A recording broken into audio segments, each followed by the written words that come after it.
Ano nga bang mga sablay na mga ginagawa na dyan ngayon sa Senado? Totoo ba na itong si Itbulaga ay sunod-sunuran kay Tamba? O ito, panoorin po natin si Senator Marcoleta kung anong nangyayari dyan sa Senado. Bakit hindi pinirmahan yung kagustuhan niya na magiging witness itong mag-asawang Diskaya at yung tungkol kay Hernandez. O ito, ang video.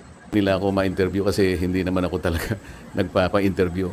Ngunit naisip ko na parang yung narrative hindi masyadong nagiging maganda. Gusto ko linawin ng maraming bagay na may kinalaman nga dun sa very short-lived na pangunguna ko sa Blue Ribbon Committee. Halos 3 investigations lang yung ating natapos at nagkaroon na nga ng development at yun naman ay alam na ninyo. Ngayon, dahil nga dun sa mga pangyayari na yan, meron akong gustong mga issue na dapat ituwid. Gusto kong unahin yung tungkol dun sa punta nung Bryce Hernandez sa custodial investigation sa Camp Crame. Sapagkat kung alam naman ninyo, yun ay na-cite natin in contempt dahil nga sa tahasang pagsisinungaling niya, harap-harapan. Ipinakikita na namin sa kanya mga dokumento, pati nga yung ginagamit niyang mga peking IDs na inisyu ng LTO. Pero ganun pa rin ang pagkakatanggi-tanggi niya. Napilitan kami na i-contempt siya at nailagay nga siya sa custody ng ating Sergeant at Arms. Kalaunan po nung ako po ay mapalitan na bilang chairman ng Blue Ribbon Committee, ay bigla nga pong hiniram yata si Bryce Hernandez ng ating House of Representatives. Ngunit nalaman ko na hindi naman siya ibinalik sa dating legal custody na dito nga sa ating Senado. Ang tinatanong ko po sa ating Senate President, naging kondisyon naman ang pagpapahiram niya yung madalian at ligtas na pagbabalik kay Bryce Hernandez pagkatapos ng hearing. So tinatanong ko lang naman po siya, bakit naman nanatili siya sa custodial center ng Camp Crame? Ang sagot po niya, alam na rin po ninyo, yun ay request ng Speaker ng House of Representatives. Na sa tingin po namin ay hindi naman yata tama sapagkat ang legal custody nga ay sa Senate. Ang sabi ko ay mukhang may sablay doon sapagkat muna yung kondisyon na ibinigay mo hindi tinupad. Pangalawa, kapag yun ay pinanatili mo sa Quezon City, sangayon na rin sa kanyang declaration, natatakot siya na pag ibinalik siya sa Senado, manganganib ang buhay niya. Parang binibigyan natin ng credence. Parang pinaniwalaan natin siya.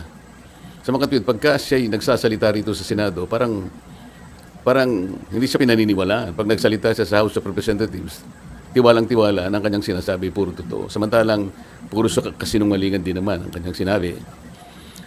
At nung kami magkaroon nga ng konting huddle nung bumaba siya sa session hall, sinabi ko sa kanya, Mr. President, dapat naman sana nakonsulta mo naman ako kung siya ay tuluyan mong ilalagak sa pangangalaga ng custodial center ng Quezon City.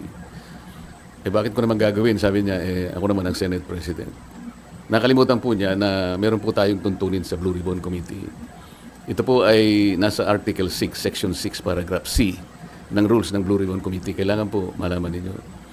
Ang sinasabi po ron, yung witness na cited in contempt may be ordered to be detained in such a place as may be designated by the committee alone. Meron pong option doon or with the concurrence of the Senate President.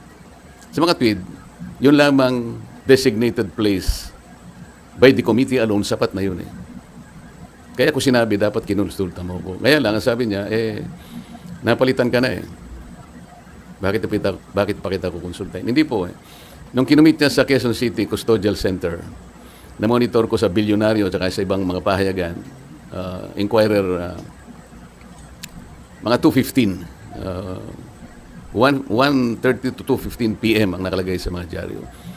For the record, nung ako po napalitan is about 5:24 in the afternoon. So ako pa rin ang chairman. So gusto ko lang linawin yun. Ang pangalawa po rito ay yung aking sulat sa DOJ na bilang nananatiling chairman noon ng ating Blue Ribbon Committee, nirekomenda ko po na siya ay makapag-apply sa Witness Protection Program. Sangayon po sa Republic Act 6981. Kasi po sinasabi rin po sa Section 4 na sinasabi na sa kaso ng legislative investigation, in aid of legislation, yung witness po, upon his express consent, ay pwede siyang ma-admit into the program upon the recommendation of the Legislative Committee where his testimony is needed. So yun po yung aking ginawa. Ibig sabihin, lahat po ng aking ginawa na aksyon ay naaayon naman sa batas na umiiral. Provided that the recommendation is approved by the Senate President. Hindi nga po niya inapprove, kaya po yun ang tinanong ko sa kanya noong September 9 na po yata yun na nagkaroon kami ng session. O September 10 na po yata yun. Ang sabi niya, kaya hindi niya inapprove, nabasa niya yung sinabi ng SOJ na kinakailangan ng mga diskaya. Ibalik nila yung kanilang nakuhang hindi kanila. Yun ang magiging policy ng DOJ para sa ganon ay ma-approve yung kanyang aplikasyon under the WPP. Nagtaka nga po ako kung bakit ganon ang sinabi ng ating SOJ sapagkat linggo, isang araw bago pasimulan natin yung pangatlong investigation, nagkausap po kami. Pati yung kanyang deputy undersecretary, ang pangalan ay Jojo Cadiz. Nakausap ko yun ng mga ilang araw, siguro Biyernes hanggang Sabado. Sinasabi ko sa kanya yung maaaring merong lumabas sa mga contractors na kasangkot dito sa aming pag-iimbestiga sapagkat nagpapadala sila ng feelers na maaaring may magsabi and they will come into the open. So I was looking at the possibility of granting them provisional immunity. Ang sabi naman nung Yusek Cadiz, mabuti po kanya i-repair ko rin sa ating SOJ. Sabi ko, tama-tama yan.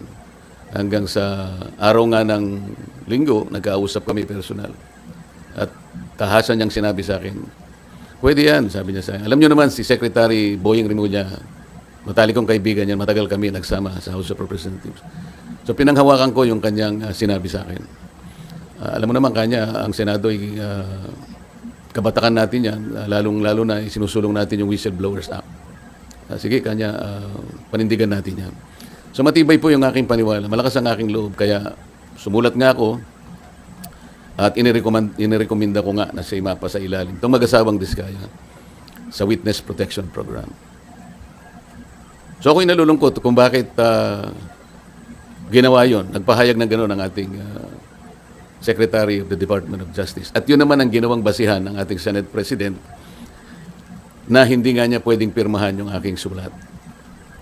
Alam po ninyo, sa tamang pagkakataon, I'm going to confront the Secretary of Justice kung bakit niya sinabi yun. Sapagkat malinaw naman po sa batas. Ano po? Kung titingnan po ninyo yung Section 3, isama na po ninyo yung Section 10 ng Republic Act 6981. Maliwanag po doon kung ano-ano ang mga requirements na kakailanganin para mapasa ilalim ng Witness Protection Program ang isang witness na nag-apply. Hindi po kasama doon yung restitution na kanyang binabanggit na magbabalik ka pa ng kung ano-ano sa gobyerno. Unang-una po, nasa pag-iimbestiga pa lang po tayo eh. Kanino kukunin at paano i-determine yung halaga na ibabalik ng mga diskaya kung sakasakali? Wala po sa tuntunin ng batas. Ang ilan po sa mga requirements kung bakit ka magkukwalify sa witness protection. Yun pong offense na kung saan kakailanganin ng testimony is a grave felony. Ito po kasi ay inaharap nila dito kung sakasakali ay plunder. So grave po yun eh. Yung testimony po ay substantially corroborated in its material points. Sinasabi ng mga diskaya, meron po kaming dokumento eh. Dapat sana tuntunin nila. Meron po kaming mga ledger. Hindi naman nila hinahanap kung nasa ng mga ledgers. Dapat yun ang tanongin nila sa mga diskaya. Ang miyembro niya, siya o ang miyembro ng pamilya up to the second civil degree by consanguinity or affinity ay nasa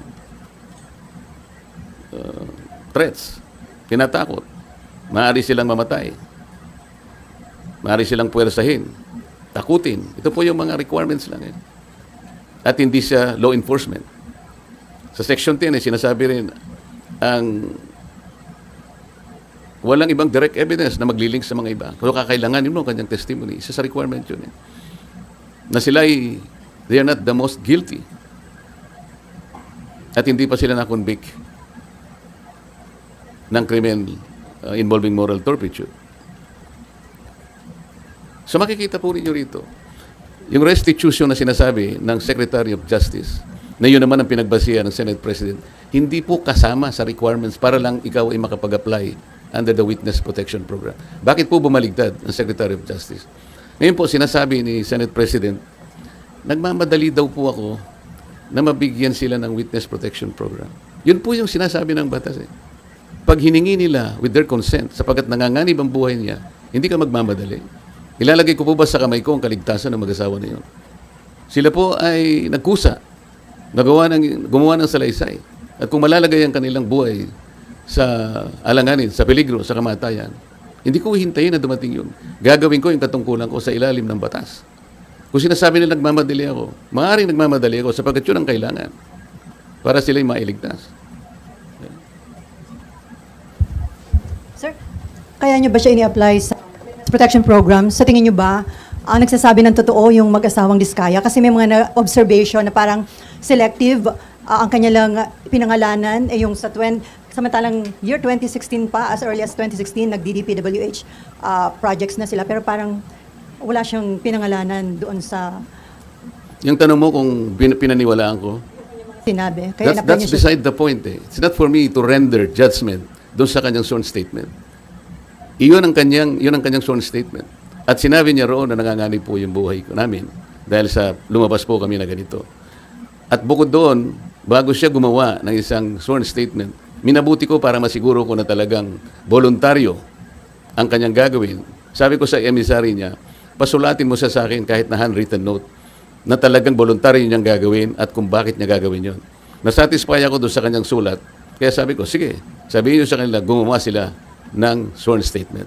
Hindi para sa akin na i-judge yung sworn statement. Ito will form part of the proceedings. Na pagdating ng araw, ito ay gagamitin po ng korte. Mahaba pong proseso ito eh. The Senate President already rendered judgment doon sa sworn statement. Dapat hindi po ganun eh. Wala po kaming karapatan, husgahan ang sworn statement ng isang taong gustong magpahayag ng kanilang saloobin, may kinalaman sa pag-iimbestiga nito. Pero sir, yung decision nyo na gawin siyang state witness? Hiningi po niya yun. At nasa batas po na kinakailangang ibigay sapagkat nanganganib nga yung buhay niya sang-ayon sa kanilang pahay. Nakikita ko rin po, sa tahanan nila, pinagbababato sila. Ano po ang gagawin ng isang chairman ng Blue Ribbon Committee? Sir, nakonsulta daw po ba yung mga miyembro ng Blue Ribbon o yun ay sariling decision nyo, sir? Paano kung kukonsultahin? Hindi ko nga alam kung maglalabas sila ng sworn statement. Nung ibigay nila sa akin yon, gabi ng linggo, nung makuha ko yung in a sealed envelope, wala na akong pagkakataon na bigyan ko ng kopya ang aking mga kasama. So dahil magsisimula ng alas 9, doon ko inihayag yung sworn statement. Hi, sir. Sir Mean po from TV5. Sir, I need to ask this. Kasi sinasabi kaya daw po ang bilis ninyong inirekomenda maging state witness, nagkaayusan na. Would you want Sino to po comment? nagsabi nun? Sir, yun yung mga nag-circulating among netizens, sir, nung time na lumabas yung letter na... Sana po merong nagsabi talaga kasi mahirap mag-speculate ng gano'n. Nagmadali po ako. Ako po, sinasabi ko sa inyo ang katwiran ng dapat magmadali. Yun po yung sinasabi ng batas. Binasi ko po sa batas lahat ang aking ginawa.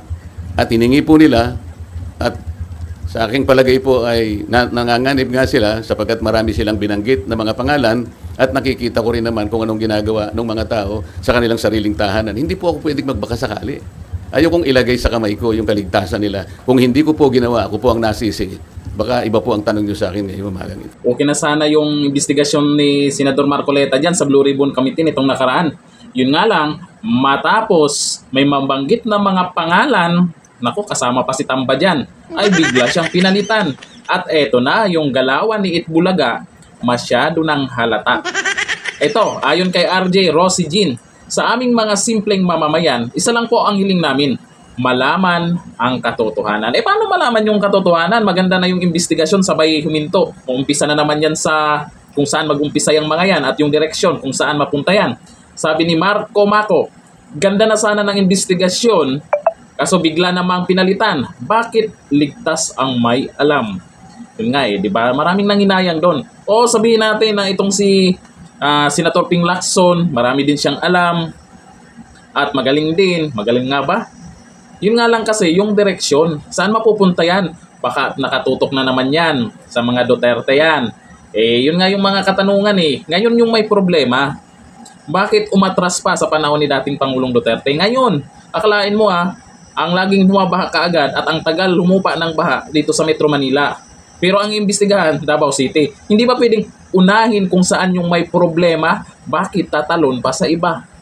Diba? Lalong mapapatagal kung sino talaga yung mga magna. Yung mga nabanggit na pangalan kasi, ang tindikas itong ginawa ni Senator Marcoleta, ang talino ng pamamaraan niya para lang magsalita itong mag-asawang Diskaya. Kung kayo ba naman alukin na magiging witness, magsalita ka na, maglalakas loob yung mga yan na magsalita kung sino yung politiko na sangkot dyan. Paano yan? Paano magtuloy-tuloy na magsalita yung mag-asawang Diskaya kung ganito yung pamamaraan na?